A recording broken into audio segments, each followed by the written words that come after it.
Peter Lauener. I'm Chief Executive of the Education Funding Agency, and I'm here today at the Association of Colleges Conference. I was asked to speak about issues of current interest in the Education Funding Agency, and I chose to talk about the complete history of further education funding, brackets in 10 minutes, close brackets. I've now been challenged to do a 30-second summary of that, so I'll do my best.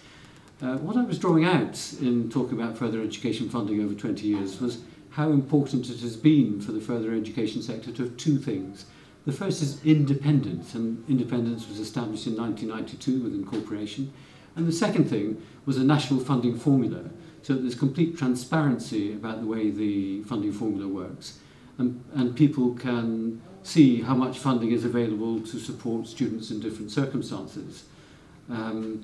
Over 20 years, we've seen some very considerable improvements in the service that the FE sector can offer to young people, actually to adult learners and to communities, as a result, in my view, of these two fundamental ingredients: independence through incorporation and a national funding formula.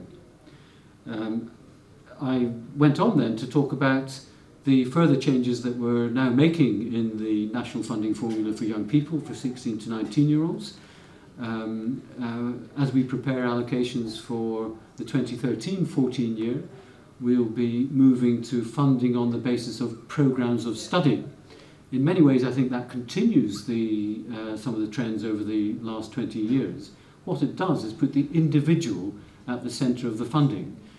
Because the funding is available for colleges and other providers to put together the programmes of study that are right for the individual. Now, there'll be weighting according to whether a young person is full-time, part-time. There'll be more funding for some vocational areas. There'll be area cost factors, all the usual things, and disadvantage, all the usual things you get in a funding formula. But this does mark a fundamental shift to funding individuals. And the implication is that both colleges and other providers have got a parcel of funding, and it's up to them to design and make available the programme of study. And that's the programme of study as set out by Alison Wolfe in her report 18 months ago, where the programme of study could certainly include a main vocational qualification, might well include maths and English for young people as well, but might also include substantial elements of work experience, where that was the right element of a programme of study for young people. So these are the changes I've been talking about today at the Association of Colleges Conference. Could we also talk about 14 to 16?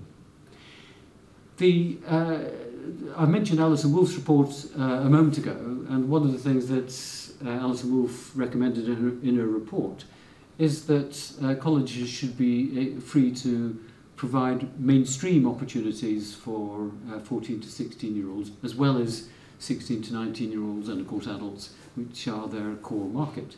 Now, at the moment, it's perfectly possible, under some circumstances, for colleges to receive funding for full-time 14 to 16-year-olds, but it's sort of exceptional cases. There are also a variety of other programmes for 14 to 16-year-olds where